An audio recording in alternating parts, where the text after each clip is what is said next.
నమస్కారం. రైతు నేస్తం ఫోన్ ఇన్ కార్యక్రమానికి స్వాగతం. ఇవాల్టి అంశం పశువులలో ఈనేటప్పుడు వచ్చే సమస్యలు, నివారణ చర్యలు. ఈ అంశం గురించి తగిన సలహాలు, సూచనలు అందించడానికి మనతో ఉన్నారు doctor R Mallikarjun, assistant director, పశు వైద్యశాల, నల్గొండ జిల్లా. నమస్తే సార్. నమస్కారం సార్. ముందుగా ఇవాల్టి అంశానికి సంబంధించిన లఘు చిత్రం చూద్దామండి. ఇవాల్టి అంశానికి సంబంధించిన లఘు చిత్రం.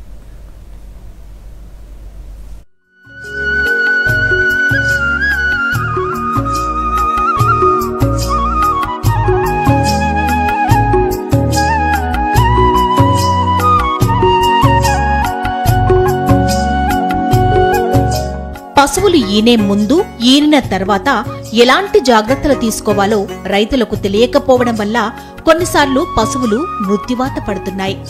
పశువులు ఈనే సమయంలో పశు పోషకులు అప్రమత్తంగా ఉండాలి. ముఖ్యంగా పశువులు ఈనే ముందు చూడి పశువు ఎక్కువగా నీరు తాగకుండా చూడాలి. వాటిని మందతో పాటు బయటికి పంపకూడదు. ఎత్తు ప్రదేశాలకు వెళ్లకుండా చూసుకోవాలి. పరిగెత్తనీయకూడదు. బెదరగొట్టడం, దున్నపోతులు, ఆంబోతులు పొడవకుండా, దాటకుండా చూడాలి. చూడి పశువులను విడిగా ఉంచాలి.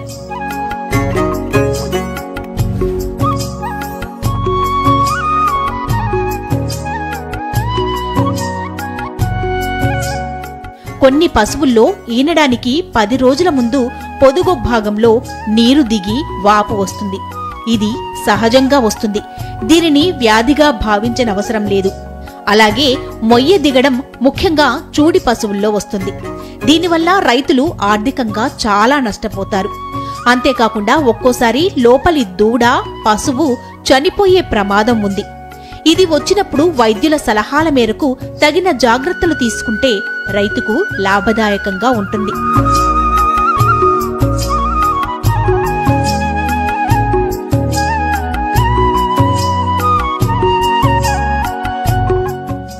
ఈనిన తర్వాత శరీరాన్ని వేడి నీళ్లతో శుభ్రం చేయాలి. వరిగడ్డితో బెడ్డింగ్ ఏర్పాటు చేయాలి. నీరసం తగ్గడానికి బెల్లం కలిపిన గోరువెచ్చని తాగునీరివ్వాలి. పశువులకు కొన్ని రోజుల వరకు కొద్దిగా దాణా అందిస్తూ 2 వారాల్లో పూర్తిగా దాణా ఇవ్వాలి. ఈనిన 2 నుండి 8 గంటల్లో మాయవేస్తాయి. అంతకంటే ఎక్కువ సమయం తీసుకుంటే పశు వైద్యున్ని సంప్రదించాలి.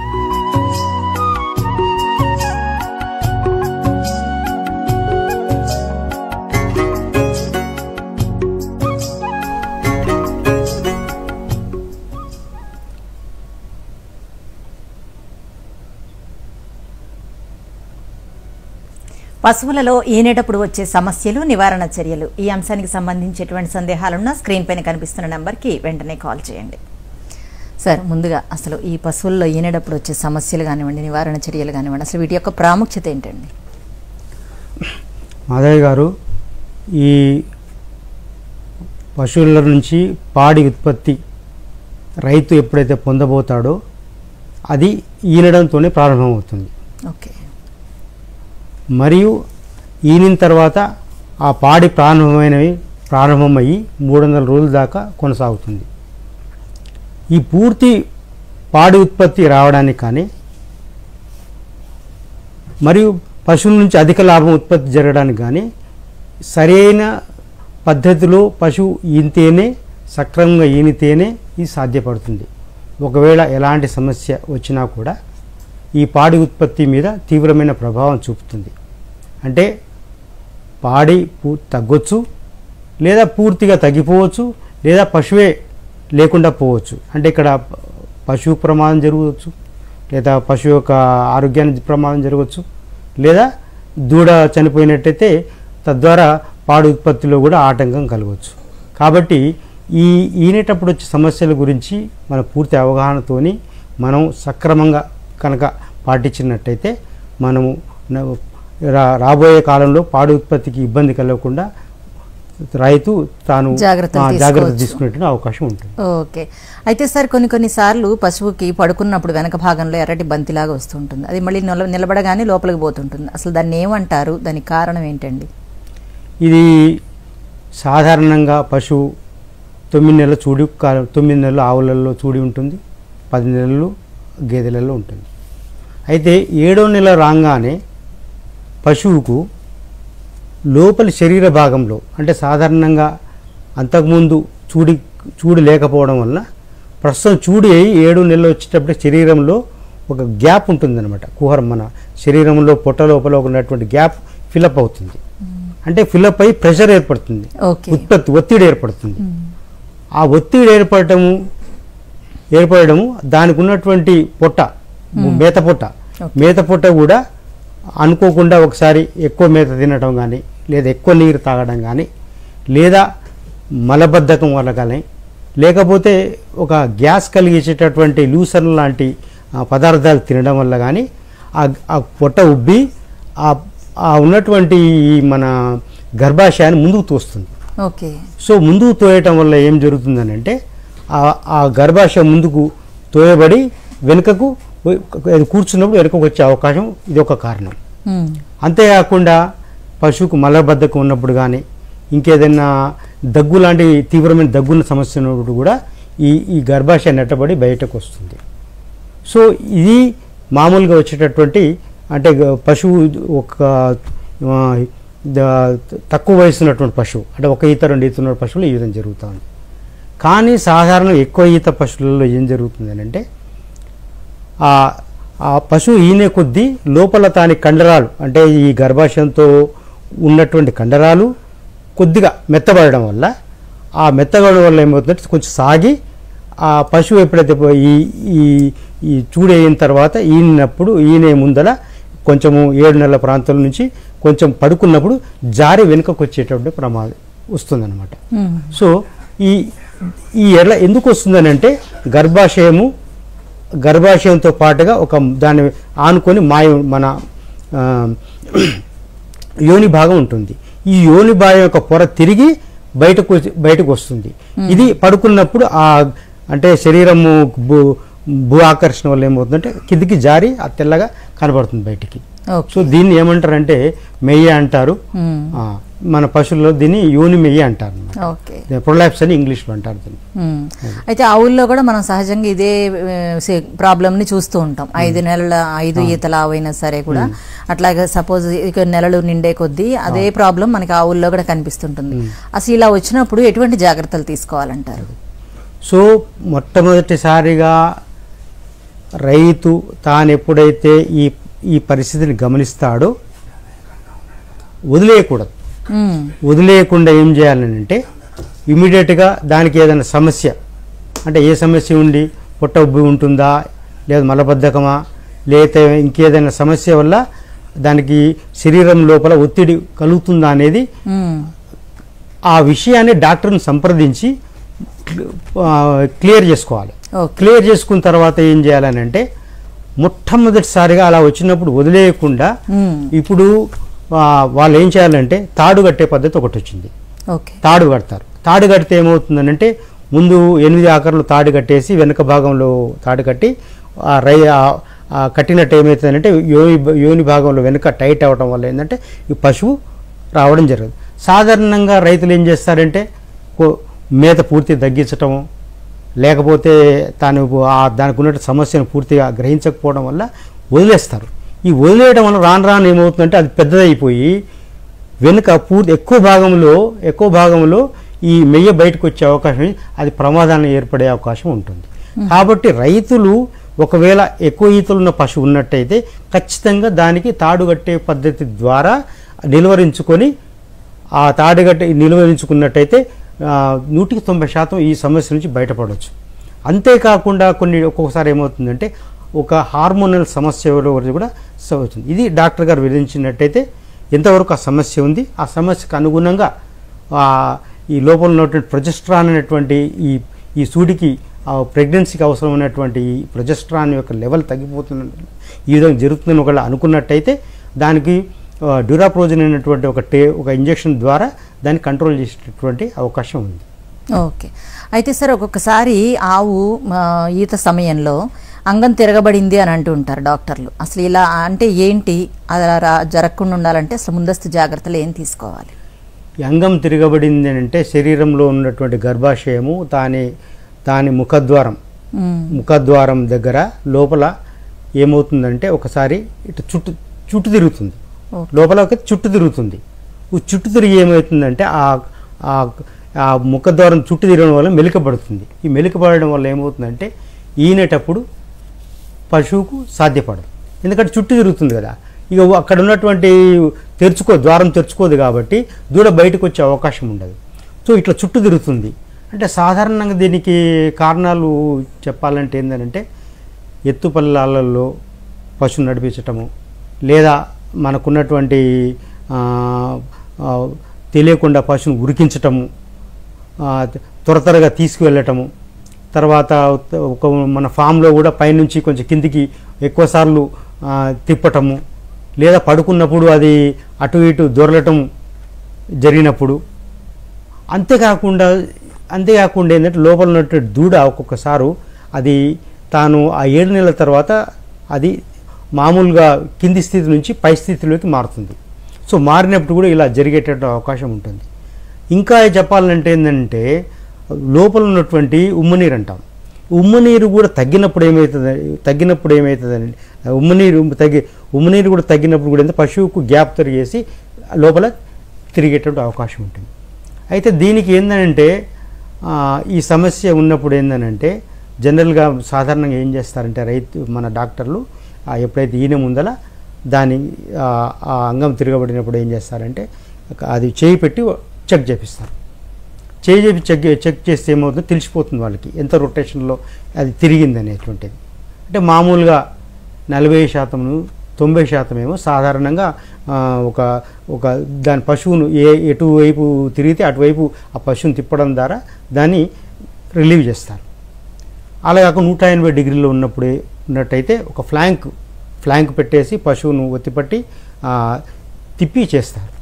కానీ అదే 360 డిగ్రీలలో కనుక జరిగితే మాత్రము దానికి ఆపరేషన్ చేయిస్తారు. సో కాబట్టి ఏంటంటే ఇది ఒకవేళ పశువు మధ్య ఒకవేళ రైతు కనుక ఇటువంటి సమస్యలు ఉన్నాయని తాను ముందే అనుకుని ఉంటే 7-8 నెలల కాలంలో తన పశువు చూడికి పరీక్ష కనుక చేసుకున్నట్టే ఇటువంటివి బయటపడతాయి. సో అటువంటి టైంలోనే ఇటువంటి వైద్యం చేయించుకొని అది సరైన స్థితిలో, లేదంటే ఈయన ముందు వరకు కూడా వెయిట్ చేసి ఆ ఈయన ముందు కూడా నిర్ణయం తీసుకొని ఈ విధంగా చేసుకోవచ్చు. కానీ ఈ తిప్పే పద్ధతిని కూడా ఎక్కువ స్ట్రెయిన్ చేయకుండా ఈ సిజేరియన్ లాంటి ఆపరేషన్లు కూడా చేయించుకున్నట్టయితే బాగుంటుంది. Okay sir.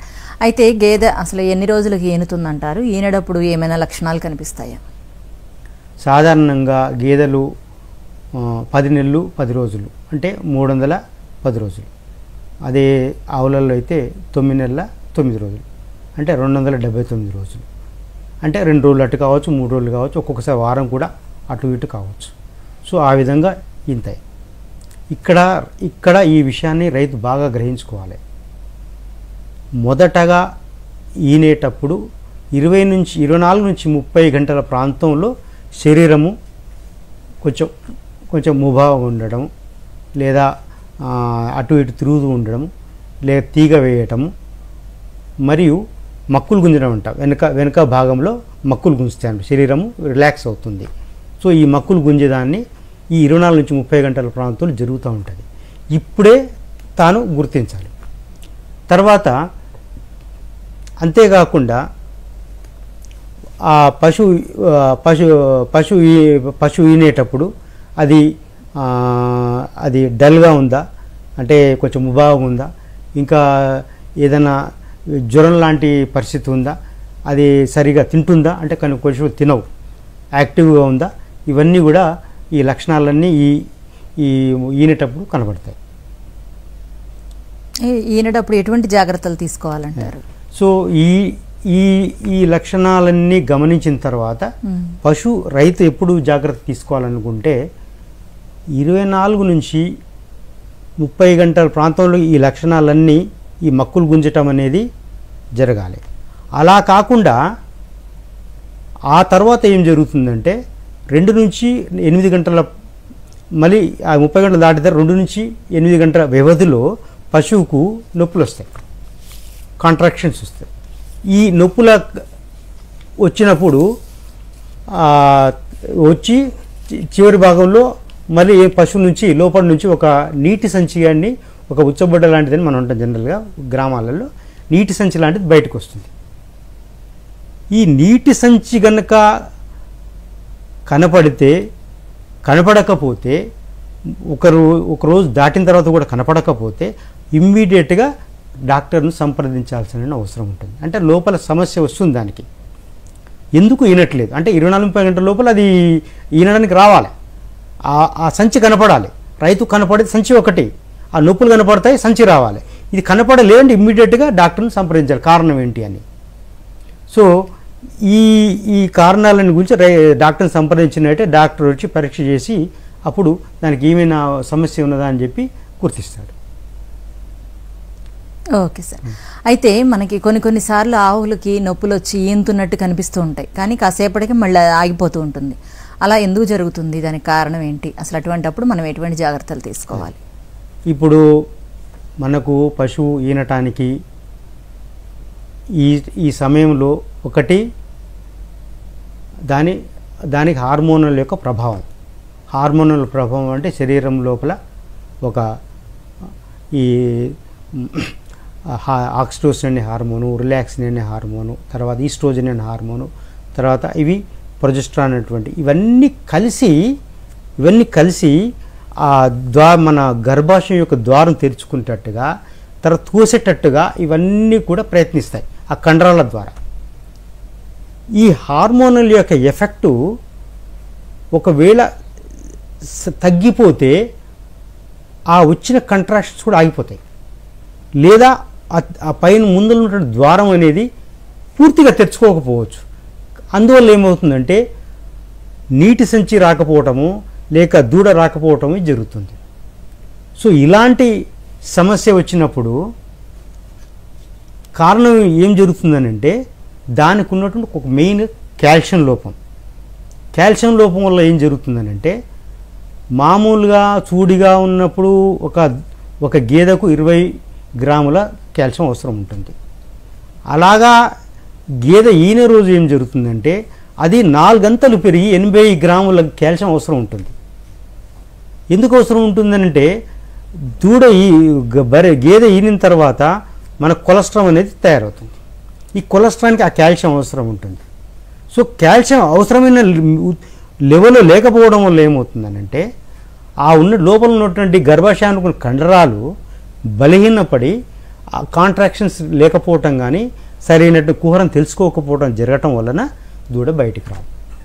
కాబట్టి ఈ లక్షణాన్ని కనపడతాయి, కానీ దూడ ఈనడానికి ప్రయత్నించదు. ఇది కారణం. ఓకే. అయితే ఒక్కొక్కసారి గేదె ఈనే ముందు నిలబడలేకపోతూ ఉంటుంది. అసలు దానికి కారణం ఏంటంటారు? ఇప్పుడు ఇదే నిలబడటానికి కూడా ఈ కారణం ఏంటంటే మనం చెప్పుకున్నటువంటి కాల్షియం కారణం. ఈ కాల్షియం కూడా ఏంటంటే 20 గ్రాములు ఉన్నటువంటి మామూలుగా రిక్వైర్మెంట్ అవసరం ఉన్నటువంటి 20 గ్రాములు ఎప్పుడైతే ఈనేటప్పుడు వచ్చినప్పుడు ఈ యొక్క కొలెస్ట్రాల్ కోసము ఈ యొక్క 84 రెట్లు పెరుగుతుందో ఆ పెరగటం వల్ల శరీరంలో ఏమవుతుందంటే కండరాలలో మార్పు వస్తుంది. ఎందుకు మార్పు వస్తుందంటే ఈ శరీరంలో మనం తీసుకున్నటువంటి కాల్షియం మొత్తం కూడా ఫస్ట్ కండరాల లోపలికి వెళ్తుంది. ఈ కండరాల నుంచి తిరిగి పాలలోకి వస్తుంది. సో తాను ఈనాలే కొలెస్ట్రాల్ రావాలి కాబట్టి శరీరం ఏం చేస్తుందంటే ఉన్న కండరాల నుంచి మొత్తం ఉన్నటువంటి కాల్షియం తీసుకుపోయి కొలెస్ట్రాల్లో చేరుస్తుంది. ఇలా చేర్చడం వల్ల ఏమైతే శరీరంలో కండరాలు ఒకసారిగా ఒక నిస్సత్తుకు లోనవుతాయి. కాబట్టి ఏమవుతుందనంటే నిలబడలేని పరిస్థితుల్లో కూర్చుంటుంది. అది పరిస్థితి. ఓకే. అయితే సార్ ఒకప్పుడు మీరు చెప్పారు గేదె ఈనేటప్పటికీ ముభావంగా ఉంటుంది అని. అలాంటి సిచ్యువేషన్లో 2-3 రోజుల దాకా ఈనలేకపోవచ్చు. అయితే అటువంటిప్పుడు ఏం చేయాలి ముందస్తుగా? కాబట్టి రైతులకు ఈ సందర్భంగా నేను తెలియజేస్తున్నాను ఏంటంటే కాల్షియం యొక్క అవసరం అనేది చాలా అవసరం ఉంటుంది. అంటే మామూలుగా ఇప్పుడు ప్రస్తుతం మనకున్నటువంటి సంబంధించిన గేదెలు కానీ ఆవులు కానీ చూసుకున్నట్టయితే 8 నుంచి 12 లీటర్ల దాకా ఇస్తుంటాయి. వీటన్నిటి కూడా కాల్షియం యొక్క అవసరం ఉంటుంది. ఈ కాల్షియాన్ని ఈనే వారం రోజుల ముందు నుంచి కూడా మార్కెట్లో ఈ సిరప్ ద్రావణం రూపంలో లభిస్తాయి. అవి వేయచ్చు. లేదా ఆ రోజు కనుక ఆ ముందు రోజు కనుక జెల్ రూపంలో కూడా దొరుకుతున్నాయి. వీటిని కూడా అందించవచ్చు. ఇంకా పరిస్థితి ఇంకా తాను బాగా వైద్యం చేయించాలనుకుంటే నరం ద్వారా కూడా కాల్షియం ఎక్కించే పద్ధతి ఉంది. కాబట్టి నేను చెప్పేది ఏంటంటే రైతు ఈనే రోజు ఈ కాల్షియం యొక్క వినియోగం అనేది చాలా తప్పనిసరి. ఎటువంటి గేదెకైనా ఎటువంటి ఆవుకైనా అంతకుముందు ఏదైనా ఇవ్వచ్చు, కానీ ఆ రోజు ఖచ్చితంగా తాను సిరపులు కానీ ఆ కాల్షియం ఇంజెక్షన్ కానీ లేదా పశువైద్యం సంప్రదించి ఈ సీరం ద్వారా కాల్షియం అందించడం అనేది చాలా అవసరం. ఇప్పుడు మార్కెట్లలో మైఫెక్స్ అని కాల్షియము, ఎనర్జీ, ఫాస్ఫరస్ మరియు మ్యాగ్నీషియం కలిసినటువంటి ఈ యొక్క ఇంట్రావెనస్ ఇంజెక్షన్ కూడా దొరుకుతున్నది. అది ఎక్కించగానే ఈ కాల్షియం ఇవ్వగానే శరీరము ఒక్కసారిగా మారి ఒక నార్మల్ పరిస్థితికి వచ్చేస్తుంది. అయితే సార్ మనకి పశువుల్లో కాల్షియం గురించి మాట్లాడుకుంటున్నాం సార్, దాని గురించి ఇప్పుడు కాల్షియం యొక్క అవసరం ఇప్పుడు మనం రైతులను తెలుసుకున్నాము. 20 గ్రాములు ఉండాల్సినటువంటి అవసరం 80 గ్రాముల వరకు రావటం వలన, అంతేకాకుండా ఎక్కువ పాలిచ్చేటువంటి పశువులలో ఇంకా ఎక్కువ అవసరాలు ఉంటాయి. కాబట్టి రైతు ఖచ్చితంగా ఆ ఈనే రోజు కనుక కాల్షియం నీటి ద్వారా కానీ లేదా జెల్ ద్వారా కానీ లేదా నరాల ద్వారా కానీ అందించినట్టయితే పశువును కొంతవరకు ఒక నార్మల్ స్థితికి రావచ్చు. సో ఈ విధంగా కాల్షియం అందించినట్టయితే ఆ ఈనేటువంటి ప్రక్రియ చాలా సులువవుతుంది. అలాంటప్పుడు ఇంకా సమస్య ఉన్నట్టయితే పశువైద్యుడు పరీక్షించి దానికి సరైన వైద్యం చేస్తారు. ఓకే. అయితే సార్ అసలు ఈనే ప్రక్రియ అనేది ఎంతసేపు ఉంటుంది, అసలు ఆ సమయంలో ఎటువంటి సమయంలో డాక్టర్ గారిని సంప్రదించాలి?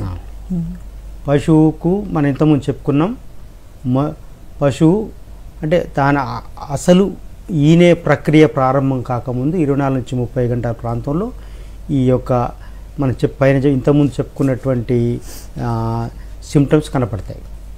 అంటే ముబా ఉండటము, లేకపోతే తీగబడటము, తర్వాత వెనుక భాగం మెత్తబడటము, ఇవన్నీ జరుగుతాయి. అసలు ప్రక్రియ అనేది 2 నుంచి 8 గంటల సమయం తీసుకుంటుంది. అంటే మామూలుగా 2 గంటలు తీసుకోవాలి, కానీ అది 2 గంటలు 3 గంటలు పశువుని బట్టి 8 గంటల వరకు కూడా తీసుకుంటుంది.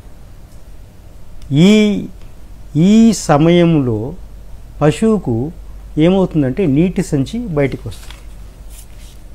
నీటి సంచి బయటికి రాగానే ఈ యొక్క కాంట్రాక్షన్స్ మొదలవుతాయి లోపల. మనం చెప్పుకున్నాం కదా, హార్మోనల్ ఎఫెక్ట్ వల్ల ఆ గర్భాశయానికి ఆ కాంట్రాక్షన్స్ నొప్పులు మొదలవుతాయి. నొప్పులు ఎందుకు అంటే పశువు ఆ దూడను శరీరము తాను ఏం చేస్తుందంటే ఆ దూడను బయటికి పంపించాలని ప్రయత్నిస్తుంది. సో ఈ బయటికి పంపించాలని ప్రక్రియను కాంట్రాక్షన్స్ నొప్పుల ద్వారా ఆ దూడ బయటికి వచ్చేటటువంటి ఈ ప్రక్రియ 2 నుంచి 8 గంటల ప్రాంతం జరుగుతుంది. అంటే ఈ 2 నుంచి 8 ప్రాంతంలో జరుగుతుంది. సో ఓకే సార్, మనం దీని గురించి తెలుసుకునే ముందు మన కాలర్ రెడీగా ఉన్నారు, దేవేందర్ గారు ఖమ్మం నుంచి. Hello hello. Okay sir, call cut అయినట్టుంది, చెప్పండి సార్. అయితే ఈ 2 నుంచి 8 గంటల ప్రాంతంలో చిట్ట చివరి ప్రాంతం వరకు కూడా ఆ నొప్పులు అలాగే ఉంటాయి. నీటి సంచి బయటికి వస్తుంది. ఇది మొదటి దశ. రెండో దశలో ఏం జరుగుతుందని అంటే ఆ వచ్చినటువంటి నీటి సంచి పగిలిపోతుంది. పగిలిన తర్వాత ఇమీడియట్గా దూడ తనంతా తాను బయటికి రావడానికి ప్రయత్నిస్తుంది. ఈ ప్రక్రియ అనేది 1 గంట నుంచి 4 గంటల వరకు ఉంటుంది. మామూలుగా 1 గంట 2 గంటలే. ఒకవేళ కొంత లేత పశువు అయితే ఒక్కొక్కసారి 4 గంటల వరకు టైం తీసుకుంటుంది. ఇక్కడ రైతు అంటే మొదట మనం 8 గంటలు అనుకున్నాం, తర్వాత ఇది ఒక 2 గంటలు, మొత్తం 10 గంటలు. అంటే నీటి సంచి బయటికి వచ్చి నీటి సంచి రాకపోయినా మొదటి దశలో 8 గంటలలో రైతును సంప్రదించాలి. లేదా ఈ నీటి సంచి కనపడ్డాక 2 గంటలు అయినా కూడా ఇమీడియట్గా పశువైద్యుని సంప్రదించాలి. లేకపోతే ఏం జరుగుతుందని అంటే పశువుకు లోపల ఏ ఇబ్బంది ఉందో తెలియక తీవ్ర ప్రమాదం కూడా వచ్చేటువంటి సమస్య ఏర్పడుతుంది.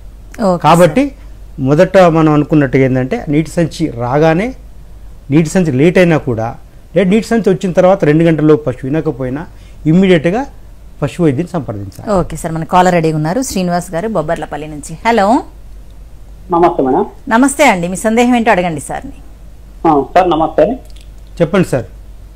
సార్ మనము వచ్చేసి ఇప్పుడు పశువులు సెమెన్ నేర్పించిన తర్వాత ఎన్ని నెలల వరకు ఇప్పుడు పాలు పిండుతా ఉంటుంది సార్ ఆవు? సెమెన్ నేర్పించిన తర్వాత ఎన్ని నెలలు పొదలు పెట్టాలి సార్ పాలు పిండేది?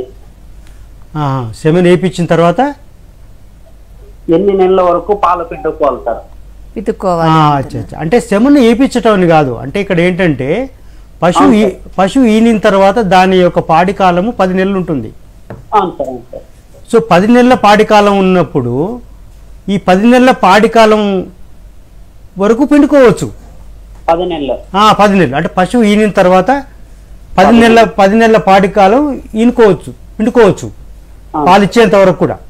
కానీ పశువు చూడి అయిన తర్వాత చిట్ట చివరి ఈనే ముందు 2 నెలల ముందు పాలు పిండడం బంద్ చేయాలి. అంటే పాడి కాలాన్ని 10 నెలలు పిండుకోవచ్చు, లేదా పశువు ఈనే ముందు 2 నెలల ముందు ఖచ్చితంగా బంద్ చేయాలి. బంద్ చేయాలి సార్. చెప్పండి. పశువు పచ్చి గడ్డి వచ్చేసి మనం హైబ్రిడ్ రకాలు కొన్ని గడ్డలు ఉన్నాయి కదా సార్, అది వేస్తే దాంట్లో పోషకాలు ఎక్కువగానే ఉంటాయా? తప్పకుండా ఉంటాయి. ఇప్పుడు మామూలుగా ఉండేటువంటి ఎండుగడ్డిలో కంటే కూడా హైబ్రిడ్ రకాలలో ఏముంటుంది, మీకు ప్రోటీన్లనే ఎక్కువ ఉంటాయి, తర్వాత మినరల్స్ ఎక్కువ ఉంటాయి, తర్వాత కార్బోహైడ్రేట్స్ ఎక్కువ ఉంటాయి. సో అంటే పోషకాలు ఎక్కువ ఉన్నట్టే కదా. మామూలుగా మీరు వేసే గడ్డిలో అది కడుపు నింపడానికే తప్ప దాంట్లో పోషకాలు ఉండవు. అంటే ప్రోటీన్లు కానీ, విటమిన్లు కానీ, మినరల్స్ కానీ, కాల్షియం కానీ ఉండవు. కానీ ఈ హైబ్రిడ్ అన్ని రకాలు కూడా, అంటే మీరు హైబ్రిడ్ తీసుకుని ఏ రకంలో అయినా కూడా మీకు 10 నుంచి 12% ప్రోటీన్లు ఉంటాయి. తర్వాత నీటి శాతం కూడా ఎక్కువ ఉండడం వల్ల పశువుకు ఈజీగా జీర్ణం అవుతుంది. అది చెప్పండి. ఓకే పశువుకి వచ్చేసి మనం ఇప్పుడు మన గడ్డి మాత్రం ఏ బెస్ట్ అని చెప్పి సార్ ఫార్వర్డ్ చేయండి సార్. చెప్పండి. గడ్డి ఇప్పుడు పశువులకి ఏది ఇప్పుడు హైబ్రిడ్ రకాలు ఎక్కువగానే ఉన్నాయి సార్, నీటి శాతం ఎక్కువ ఉండే తీసుకోవాలా లేకపోతే నీటి శాతం తక్కువ ఉండే తీసుకోవాలి సార్? పశువులు మామూలుగా ఇప్పుడు మార్కెట్లో ఉన్నటువంటి మీ హైబ్రిడ్ అన్ని రకాల్లో కూడా నీటి శాతం 80% ఉరుకుంటుంది. కాబట్టి ఏ రకమైన మీరు చూస్ చేసుకోవచ్చు. కాకపోతే ఏంటంటే మనకు మార్కెట్లో బాగా దొరికేది, తర్వాత మనకు అనువుగా ఉండేది, మన పొలాలకు అనువుగా ఉండేది మనం చూస్ చేసుకోవాలి. అంటే ఇప్పుడు సింపుల్గా వేసుకోవాలనుకుంటే, అంటే మామూలుగా ఇప్పుడు దవాఖానాల్లో పశు దేశాలలో కూడా మీకు జొన్న గడ్డి రకాలు దొరుకుతాయి. అది కూడా ఏముంది, ఒక ఎకరానికి 12 నుంచి 20 కిలో ప్రాంతంలో వేసుకొని దున్నుకొని ఒక దాని నుంచి కూడా పొందొచ్చు. అది 2-3 కటింగ్ కూడా పొందొచ్చు. అలా కాకుండా 2-3 ఏళ్ళ దాకా ఒక మనము నీరు పెట్టి ఆ గడ్డిని పెంచుకోవాలనుకుంటే కూడా APBN1 అని, నేపియర్ అని, కోన్ నేపియర్ అని, తర్వాత సూపర్ నేపియర్ అని చాలా రకాలు ఉన్నాయి. వీటిని కూడా వేసుకొని ప్రతి 60 రోజులకు ఒకసారి కటింగ్ చేసుకుంటూ కూడా మనం వేసుకోవచ్చు. మీరు ఏది మీ అనుగుణంగా మీరు తీసుకున్నా పర్వాలేదు. అలా కాకుండా కూడా ఇంకా మీరు పాలిచ్చే పశువులు అనేది లూసర్న్ కానీ, బర్సిమ్ కానీ, కాయజాతి రకాలను కూడా పెంచుకోవచ్చు. Okay sir, thank you. Okay sir, thank you అండి. అలాగే సార్ కొన్నిసార్లు గేదెలకి నొప్పులు వచ్చినట్టు ఉంటుంటాయి, కానీ ఏం లేకపోతుంది, డాక్టర్ని పిలిస్తేనేమో ఇంకా టైం ఉంది అంటారు. అసలు అది అలా ఎందుకు జరుగుతుంది? అలా జరగకుండా ఏమైనా ముందస్తు జాగ్రత్తలు తీసుకోవచ్చా? అయితే ఒక్కోసారి ఏం జరుగుతుందంటే ఈనేటప్పుడు లక్షణాలు వచ్చినాక కూడా లక్షణాలు కనబడతాయి, కానీ లోపల ఉన్నటువంటి గర్భాశయ ఉన్నటువంటి ముఖద్వారం తెరుచుకోదు. సో ముఖద్వారం తెరుచుకుంటేనే దూడ బయటికి వస్తుంది. సో ఇలాంటి పక్షంలో డాక్టర్ గారు ఏం చేస్తారంటే దానికి మార్కెట్లో దొరికే కొన్ని ఎపిడోసిన్ లాంటి మందు ఇచ్చి కొంచెం వెయిట్ చేయమని చెప్తారు. సో మళ్ళీ తిరిగి దానికి నొప్పులు ప్రారంభమై ఆ గర్భాశయ కురం తెరుచుకొని తిరిగి తాను ఈనడం ప్రారంభిస్తుంది. ఓకే. అయితే సార్ కొన్నిసార్లు ఏమో కాళ్ళు ముందుకు వచ్చేస్తూ ఉంటాయి, ఆ కాళ్ళను పట్టుకుని లాగితే వస్తూ ఉంటుంది దూడ, కానీ కొన్నిసార్లు రాదు. అటువంటి సందర్భంలో ఏం చేయాలంటారు? ఇది సాధారణంగా గ్రామాల్లో ప్రస్తుతం జరుగుతున్నటువంటి విషయం. అంటే రైతులే సాధారణంగా ఏం చేస్తారంటే, ఒక రైతు తన లోకల్లో ఉన్నటువంటి ఇంకో రైతును ఇంకో తెలిసినటువంటి ఒక ఏదో తానేదో ఇది చేయగలడనేటువంటి ఒక పేరున్నటువంటి వ్యక్తులను తీసుకువచ్చి సాధారణంగా ఏం చేస్తారంటే కాళ్ళు పెట్టి గుంజేస్తారు. కానీ వాళ్ళకి తెలియదు. ఎందుకంటే దూడ ముందు కాళ్ళు దాని వెంబడి తలకాయ రెండు కలిపి బయటికి రావాలి. ఆ రెండు కలిపి బయటికి వస్తేనే అది బయటకు వస్తుంది. కానీ వీళ్ళు ఏం చేస్తారంటే చేయి పెట్టేస్తారు, రెండు ముందుకు లాగేస్తారు. ఎప్పుడైతే ఈ కాళ్ళు లాగేస్తారో తలకాయ ఈ ఎక్కడైతే ఈ గర్భాశయ ద్వారం ఉంటుందో ఆ ద్వారం దగ్గర తిరుగుతుంది. వెనుక తిరగటం వల్ల ఏమవుతుందంటే మీరు ఎట్టి పరిస్థితుల్లో గుంజినా కూడా రాదు. కాబట్టి దయచేసి రైతులు మేము చెప్పేది ఏంటంటే కాళ్ళు రావటమే కాదు, ఒకవేళ ఒక లోకల్గా డాక్టర్ రాకముందు తాను చూడాలి అనుకుంటే శుభ్రమంగా చేతులు కడుక్కొని సబ్బుతోని ఆ వెనుక భాగంలో చేయి పెట్టి ఆ కాళ్ళ వెనుక తలకాయ ఉన్నదా లేదా అని పరీక్షించుకోవాలి. ఆ తలకాయ ఎప్పుడు పరీక్షించుకుంటాడో తలకాయగా ఉన్నది అనుకుంటే అప్పుడే ఈ కాళ్ళు లాగడం మొదలుపెట్టాలి. అప్పుడు దాంతోపాటుగా తలకాయ వచ్చేస్తుంది. లేదంటే అది తీవ్రమైన మన ప్రమాదానికి గురై దూడ చనిపోయే ప్రమాదం ఉంటుంది. ఓకే, అసలు ఏ పొజిషన్లో ఉంటే దూడ సులువుగా బయటకు వస్తుందండి? అదే ఇప్పుడు చెప్పాను కదండి, ముందు కాళ్ళు దాని వెంబడి తలకాయ, ఓకే, ముందు కాళ్ళు దాని వెంబడి తలకాయ, ఆ విధంగా ఉన్నట్టు పొజిషన్లో వస్తుంది. ఒక్కొక్కసారి వెనక కాళ్ళు దాని వెంబడి తోక కూడా ఉన్నప్పుడు కూడా మనం దూడ ఈజీగా వచ్చేటట్టు అవకాశం ఉంటుంది. ఓకే సార్, మనకు మరో కాలర్ రెడీగా ఉన్నారు. వెంకటరెడ్డి గారు అమరావతి నుంచి. హలో, నమస్తే మేడం. నమస్తే అండి వెంకటరెడ్డి గారు, మీ సందేహం ఏంటో అడగండి. రాజధాని పెనమాక అండి మాది. ఓకే సార్, మాట్లాడండి. కేవలం ఇంతకు ముందు మామూలుగా 80లో కానీ 90 రూపాయలు 80, 90లో పాలు పోసుకున్న పెరుగు రుచిగా ఉండేదండి. అవును, ఇప్పుడు కనీసం పెరుగు తిందామన్నా పాలు తాగుదామన్నా అంత రుచి రావట్లేదు మేడం గారు. అవునవును సార్. అప్పుడంటే చేళ్ళలో ఒదిగి చెత్త పాడు వేసి చక్కగా గట్టిలో గడ్డి కూర్చేవాళ్ళం అండి. మా నాన్నగారు మా అమ్మాయిలు ఉన్నప్పుడు అసలు కనీసం ఎన్నపోసేసో నెయ్యి మా ఇంట్లో గొడవ పెడితే 10 గజాల్లో పోయేది వాసన. అవును, అసలు ఇప్పుడు ఏం లేదండి, గురికలు వేస్తా ఒదిగి ఆ గురికలతోనే మనకి రోగాలు వస్తున్నాయండి మేడం. వీటికేమైనా మార్గం ఉందండి? ఓకే అండి. చిన్నపిల్లలు కూడా పాలు తాగాలంటే తాగట్లేదండి. అవునండి, అవును. ఇది మాత్రం కొంచెం మన రైతు తొక్కలో చెబుతున్నాను, కొంచెం గురికి లేకుండా ఉంటే మనం కూడా ఇబ్బంది పడం, మనతో పాటు మన తాగే వాళ్ళు కూడా ఇబ్బంది పడరండి. ముఖ్యం కాదు, వాడు కూడా చేపుకుంటే మనకి కావాలని వస్తారుగా పాలకైనా. అవునవును, అందరూ మీలా ఆలోచిస్తే మనం బాగుంటుంది కదండి. బాగుంటుంది, బాగా ఇబ్బంది పడుతున్నారు మేడం ఎవరైనా.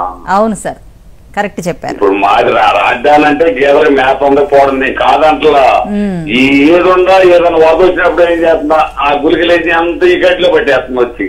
అవును సార్. మొన్న దాదాపు రాజధానిలో వరకు 10 అడుగులు 8 అడుగులు వచ్చింది, మొత్తం కలిసిపోయింది. భలే ఇబ్బంది ఉంటుంది మేడం గారు. ప్రతి ఒక్క రైతు గేదెలు ఉండాలలో ఆలోచించుకొని కాకపోతే మన జాగ్రత్త కూడా ఉండాలి కొంచెం. అవునవునండి, అట్టుంటే కొద్దిగా పాడి రైతు, ముఖ్యంగా రైతు అంటే పాడి వచ్చిందండి ముందు. అవును సార్, అవునండి. ఎవరైనా ఇంటికి పోతే రైతు ఇంటికి పోతే ఇంత ముందు చక్కగా మేగడు గాని ఈ పెరుగు కానీ వేసి పెడితే అత్తగారింటికి పోయి అమ్మగారింటికి పోయి అని ఆచి ఉండేది. ఇప్పుడు అవి లేవండి. అవును సార్. పరిగెత్తుకుంటా బోతలు ప్యాకెట్ తెస్తాం, ఆ టీవీ పెడితే వాళ్ళు కూడా చుట్టాలు కూడా వెళ్తున్నారండి ఎవరో ఇప్పుడు వంటలో. అవును, ప్రతి ఒక్క రైతులు చెబుతున్నానండి, కొంచెం ఆలోచించి జాగ్రత్తగా చేయమన్నా మేడం గారు. తప్పకుండా అండి, తప్పకుండా. నమస్తే మేడం గారు. థ్యాంక్ యూ అండి. సార్, గుళికలు వాడకుండా. Okay sir, thank you sir. గుళికలు వాడకుండా మనకు పాలు ఎలా వృద్ధి చేసుకోవచ్చు అని అడుగుతున్నారు రైతు. అంటే వారు ఏం చెప్పారంటే పాలు వాసన వస్తుంది అంటున్నారు. అవునవును. అయితే ఇప్పుడు ఏమైందంటే మార్కెట్లో కమర్షియల్ అయిన కానుంచి ఈ యొక్క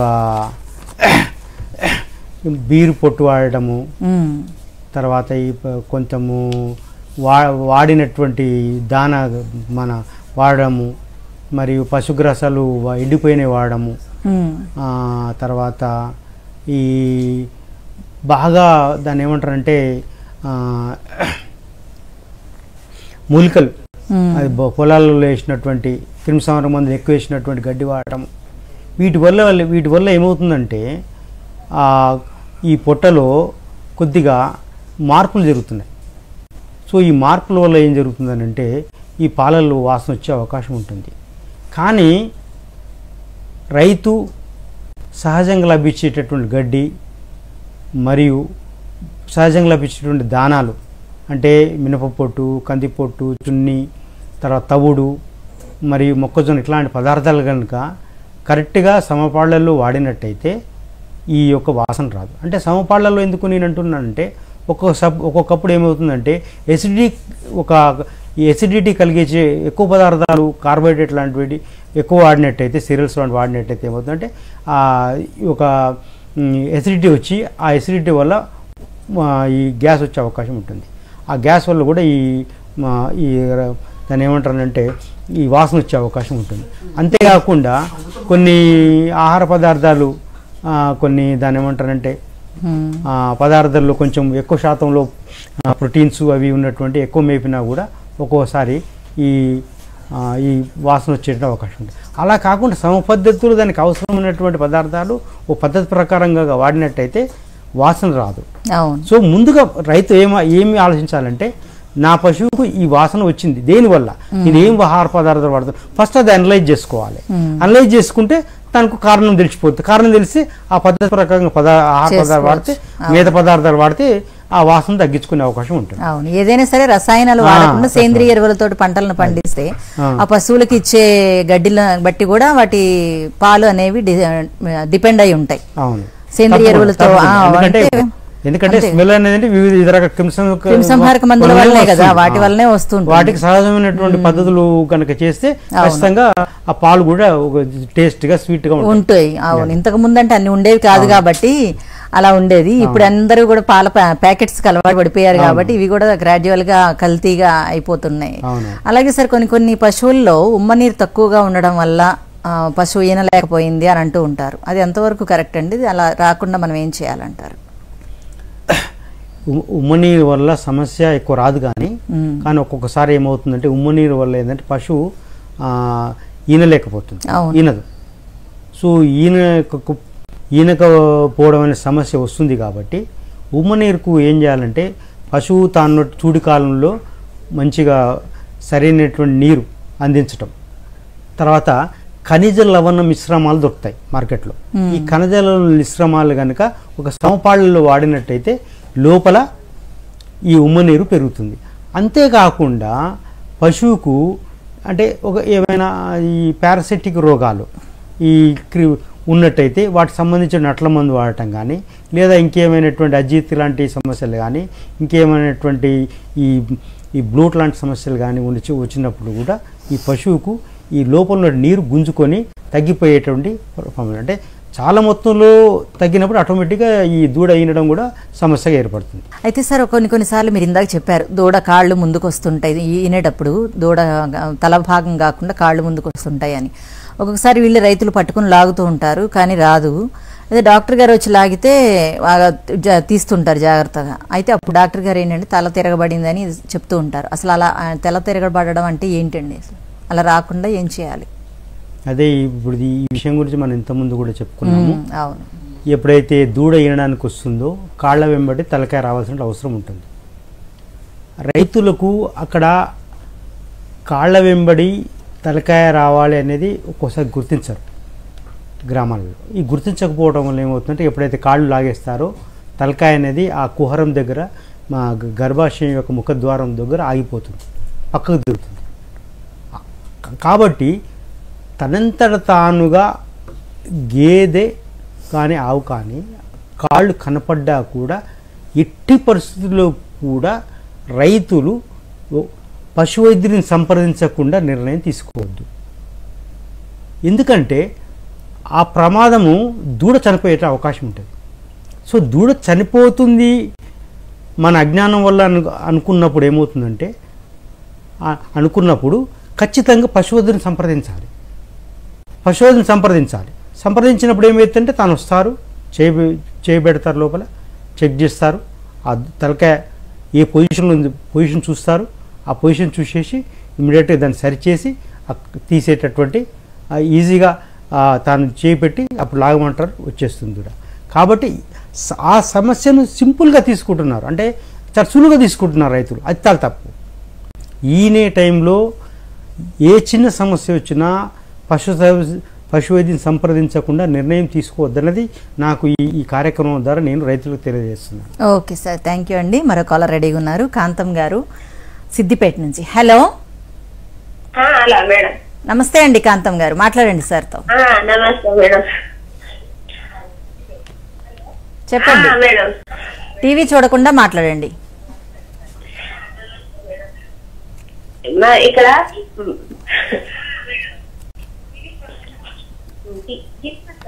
కాంతం గారు చెప్పండి. చెప్పండి. ఇట్లా ఈ బర్రె ఇది ఇప్పుడు నెల 5 ఉంది. అది ఇట్లా పాలు వింత అంటే ఇట్లా చుట్టూ తిరుగుతుంది, పిండనిచ్చుడు లేదు, పాలు తక్కువ ఇస్తుంది. రెండో ఈత అది. ఓకే, పాలు సాధారణ ఎన్ని ఇచ్చేదమ్మా ఇంతకుముందు? ఈ ఫస్ట్ ఈతకు 4 ఇస్తుంది, పొద్దున 2 సాయంత్రం 2 ఇచ్చేది. ఇప్పుడు దానా ఏం వాడుతున్నారు? దానా ఇదే పాల కేంద్రంలో తెస్తాం. బెల్లం, మక్కపిండి ఇవి అవి కలిసి ఉంటాయి కదా, 4 రకాలు కలిసి ఉంటాయి. అవునవునవును. ఇక తవుడు. మీరు అన్ని దానాలు వేస్తున్నారు కదమ్మా, అసలు సమస్య దానికి ఇంకేదైనా ఉందా పరీక్షించండి. పశువైద్యుని పిలిపించి దానికి జ్వరం ఉన్నదా, కడుపులో ఏమైనా గ్యాస్ లాంటిది ఏర్పడిందా, లేకపోతే ఈ నట్టల ప్రభావం ఏమైనా ఉందా, ఈ సరిగా మేస్తున్నదా లేదా, ఇవన్నీ ఫస్ట్ పరీక్ష చేపియండి. అంటే ఒకవేళ గ్యాస్ ఉన్నట్టయితే గ్యాస్ మందు వాడటము, మేత సరిగా మేయకపోతే ఇండైజెషన్ అంటాం, దాన్ని అజీర్తి అంటాం, దానికి మందు వాడటము, తర్వాత పరాన్న జీవులు ఉంటే దానికి మందు వాడటము, లేకపోతే ఈ జ్వరం ఉన్నట్టయితే జ్వరానికి కూడా మందు వేసినట్టయితే తిరిగి మన శరీరం నార్మల్గా వచ్చేసి తర్వాత కాల్షియం కనుక మీరు దాని ఖనిజ లవణ మిశ్రమం దొరుకుతుంది, అది కూడా వాడేసి ఈ పాలు తిరిగి పొందేటట్టు అవకాశం ఉంటుంది. అలా కాకుండా కూడా పాలు రావడానికి మార్కెట్లో ఇప్పుడు కొన్ని గోళీ మందులు కూడా దొరుకుతున్నాయి, టాబ్లెట్స్ కూడా దొరుకుతున్నాయి అన్నమాట. సో కాల్షియం మందులు అవి కాకుండా టాబ్లెట్స్ దొరుకుతున్నాయి. మీరు పశువైద్యంతో అసలు సమస్య చర్చించండి. మీరు అసలు దానికి ఏం జరిగిందని ఫస్ట్ పరీక్ష చేపియండి. మంచిగానే ఉంటది కానీ ఇప్పుడు పాలు వెళ్ళేసరికి అది ఒక కాడ నిలబడది. అదేనమ్మా, అది నిలబడకపోవడం ముందు పరీక్ష చేపియండి. దానికి ఏ సమస్య ఉందో అప్పుడు దానికి ఆ మందు వాడండి కరెక్ట్గా. ఆ మందు వాడితే అప్పుడు పశువు వింటుంది, తిరిగి పాలిస్తుంది. అట్లా అది ముందు పరీక్ష చేపియండి. అది బాగుండొచ్చు కానీ దాని లోపల బాగలేకపోవచ్చు కదా. అంటే జ్వరం ఉందా అని మీకు తెలియదు, లోపల కడుపులో అజీర్తి అయిందా తెలియదు, గ్యాస్ ఉందా తెలియదు, పరాన్నజీవులు ఏమైనా ఉన్నాయో తెలియదు. సో ఇలాంటి సమస్యల్లో పశువు పాలిచ్చే దగ్గర ఇబ్బంది పడుతుంది అట్లా. సో దాన్ని ఆ పరీక్ష చేపియండి. అది ఓకే అండి, థ్యాంక్ యూ అండి. అలాగే సార్, మనకి కొన్నిసార్లు నాటు గేదెలు మనకి అంటే ఈనేటప్పుడు నొప్పులు వస్తున్నా కూడా అది అవ్వలేకపోతుంటుంది, ఈనలేకపోతూ ఉంటుంది. అయితే అటువంటి సందర్భంలో డాక్టర్స్ అడుగుతుంటారు అది ఏం సూది వేసి కట్టించారు అని. అసలు అంటే ఏంటండి, ఎలాగా? సాధారణంగా నాటు గేదెలకి ఇప్పుడు ఈ ఎదసూదులని దొరుకుతాయి, కృత్రిమ గర్భధారణ చేస్తారు. కృత్రిమ గర్భధారణ చేసినప్పుడు ఏంటంటే ముర్రా జాతి కానీ, తర్వాత మేసాన జాతి కానీ, ఆవులలో అయితే ఇతర హెచ్ఎఫ్ జాతి కానీ, జెర్సీ జాతి కానీ, నాటు వాటి నుంచి. సో ఈ వేయటం వల్ల ఏమవుతుందనంటే మామూలుగా నాటు గేదెకు వచ్చేటువంటి దూడ 25 ఆ పైన ఒక 2 కిలోలు అటు ఇటుగా బరువు ఉంటుంది, ఆ సైజు ఉంటుంది. అదే ఈ గౌడు గేదెలు అంటే ముర్రా గేదె నుంచి వచ్చే దూడ కానీ, లేకపోతే మేసాన దూడ కానీ, లేకపోతే ఆవులలో మనం చెప్పుకున్నటువంటి జెర్సీ కానీ హెచ్ఎఫ్ క్రాసులు తీసుకున్నట్టయితే 35 కిలోల వరకు ఉంటాయి, అంటే సైజ్ ఎక్కువ ఉంటుంది. ఓకే సార్, మన కాలర్ రెడీ ఉన్నారు, తీసుకుందాం. హలో జాకీ గారు చెప్పండి, నంద్యాల నుంచి మాట్లాడుతున్నారు కదా, చెప్పండి సార్, మీ సందేహం ఏంటో అడగండి. బర్రెమ్మ రోజు చేపుకొని వస్తుందమ్మా పాలు. బర్రె చేపుకొని వస్తుంది, పాలు తక్కువ ఇస్తుంది. ఓకే, చెప్పుకొని వస్తుంది. ఇప్పుడు మీ పాలు ఎన్ని పాలు ఇస్తుంది గేదె? రోజు 3 లీటర్లు ఇస్తాను సార్ పూటకు. పూటకు ఎన్ని రోజులైంది ఈయన? 2 నెలలు దాటింది సార్. 2 నెలలు దాటింది. ఇప్పుడు సాధారణంగా ఏం జరుగుతుందనంటే ఈ చలికాలం సడన్ గా చొరబడ్డప్పుడు శరీరంలో ఈ హార్మోన్లు అనేవి ఈ హార్మోన్లు అనేవి కొంచెం ఇబ్బంది కలుగుతాయి శరీరానికి ఇబ్బంది కలుగుతుంది. తో చేపడం వల్ల సాధారణంగా పాలేం తగ్గవు. అదే చెప్తానండి తగ్గవు. కానీ ఈ సాధారణంగా ఏం జరుగుతుందంటే ఈ సీజన్లో అలా చేపినట్టు అనిపిస్తుంది. కానీ మీరు దాని డాక్టర్తో పరీక్ష చూపించుకొని దానికి ఏ లోపం ఉందో కనుక్కోండి. మీరు ఏం దానాలు వేస్తున్నారు?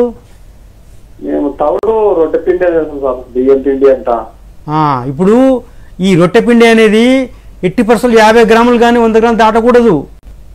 మీరు ఎక్కువ రొట్టె పిండి వేసినప్పుడు ఏమవుతుందనంటే శరీరంలో అజీర్తి అయ్యి అసిడోసిస్ ఫామ్ అవుతుంది. ఈ అసిడోసిస్ ఫామ్ అవ్వడం వల్ల ఏమవుతుందనంటే పాలు తగ్గిపోతాయి. కాబట్టి మీరు తౌడు ఒక పాలు, తర్వాత కంది చున్ని కానీ మినప చున్ని కానీ ఒక పాలు, మరియు మీరు మొక్కజొన్న లాంటివి ఒక పాలు, ఇట్లా వాడాలా. ఏమైనా మీరు ఈ మన బియ్యం కానీ వాడి పశువులు ఖరాబ్ చేయొద్దు. అది 50 గ్రాములు దాటి వాడకూడదు. సో ఈ 3 పాలు వేసి కొంచెం కాల్షియం జమ చేసి రోజు పెట్టి చూడండి, అవి అడ్జస్ట్ అయిపోతాయి. ఓకేనా?